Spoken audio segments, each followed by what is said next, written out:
Halo, assalamualaikum teman-teman semuanya. Teman-teman, untuk kali ini kita akan membahas tentang kanker payudara. Sebelum membahas kanker payudara lebih lanjut, mari kita bahas terlebih dahulu apa itu tumor dan apa itu kanker.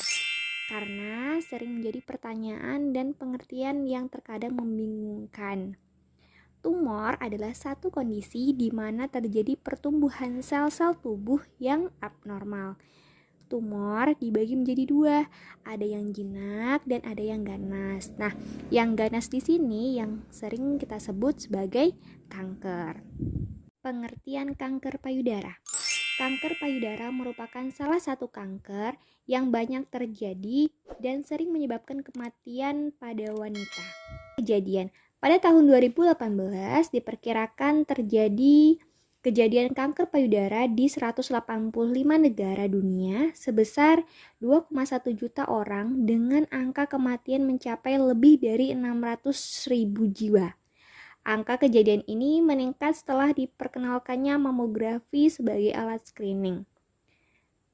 Kanker payudara menempati urutan pertama terkait jumlah kanker terbanyak di Indonesia, serta menjadi salah satu penyumbang kematian pertama akibat kanker. Data Global Cancer Statistic 2020, jumlah kasus baru kanker payudara mencapai 68.858 kasus dari total 396.914 kasus baru kanker di Indonesia.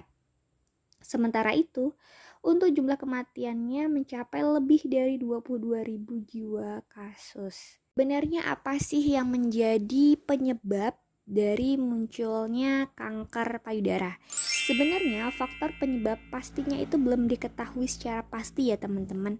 Namun ada beberapa faktor risiko yang menjadi pemicunya. Di antaranya yang pertama umur. Nah, umur ini merupakan salah satu faktor penting untuk timbulnya kanker payudara, di mana secara epidemiologi tercatat wanita usia lebih dari 50 tahun mempunyai kemungkinan berkembang menjadi kanker payudara lebih besar. Nah, yang kedua, adanya faktor hormonal. Nah, faktor hormonal di sini mempunyai risiko lebih tinggi. Demikian pula penggunaan hormon banyak dikaitkan dengan meningkatnya kejadian kanker payudara.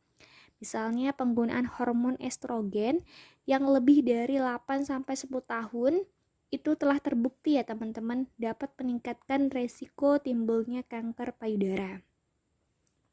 Selanjutnya adanya faktor keturunan atau family history.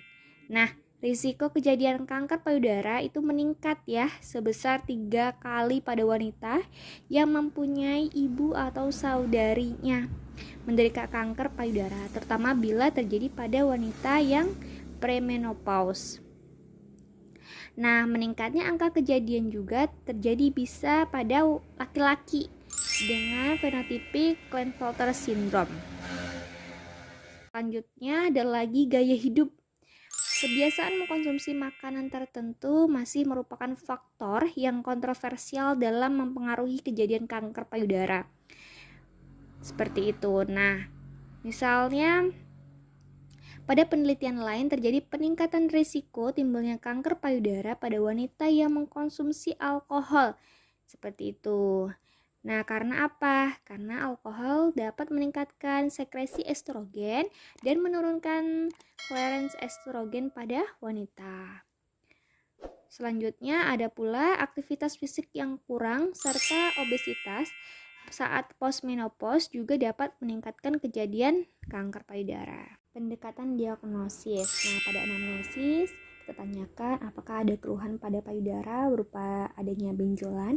Jika ada, apakah disertai dengan rasa nyeri atau tidak. Kemudian apakah ada luka, nipple discharge, kemudian kulit jeruk atau putih yang tertarik, atau keluhan-keluhan organ target metastatis seperti nyeri tulang, keluhan pada paru-paru, pada liver ataupun pada otak. Kapan mulai terjadinya keluhan, bagaimana menstruasinya, riwayat keluarga, apakah ada yang menderita kanker atau tidak. Nah, kemudian kita lakukan pemeriksaan fisik Selanjutnya, pemeriksaan fisik di sini seperti biasa pertama adalah status lokalis. Nah, pada status lokalis adakah perubahan pada kulitnya, ada benjolan atau tidak, ada discharge puting atau tidak, atau putingnya tertarik masuk ke dalam atau tidak. Kemudian status dari node limfa aksila, supraklavikula, leher sisi kanan dan kiri. Kemudian kita periksa juga organ-organ target metastasis seperti liver, paru, tulang, otak, dan lain sebagainya. Kemudian kita lihat juga penyakit penyerta atau komorbid, misalnya apakah ada tanda klinis pada penyakit ginjal, liver, jantung, paru, serta riwayat alergi penting untuk pemberian kemoterapi. Selanjutnya pemeriksaan radiologi yang pertama adalah USG payudara atau kelenjar aksila, mamografi, fototoraks, USG liver, dan bone scan.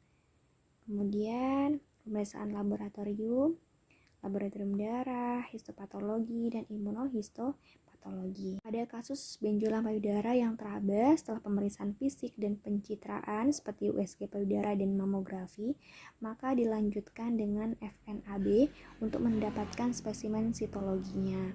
Nah, sedangkan core biopsi digunakan untuk mendapatkan material histologi yang lebih banyak sehingga dapat dilakukan pemeriksaan imunohistokimia atau triple diagnosis. Kasus dugaan kanker payudara dengan massa yang tidak teraba dilakukan needle localization procedure dengan tuntunan USG payudara atau mamografi. Pengobatan kanker payudara tergantung pada jenis, stadium, ukuran kanker, serta apakah sel kanker sensitif terhadap hormon. Nah, metode pengobatannya bisa dengan prosedur bedah, kemoterapi, radioterapi, terapi hormon, atau kombinasi dari metode-metode tersebut. Follow up hasil dari terapi pada penderita kanker itu membutuhkan waktu yang cukup lama. Bahkan untuk sebagian penderita harus dilakukan follow up seumur hidupnya. Jadwal follow up pemeriksaan fisik secara umum adalah 0-3 tahun pos operasi tiap 3 bulan, 3-5 tahun pos operasi tiap 6 bulan, dan lebih dari 5 tahun pos operasi tiap setahun sekali.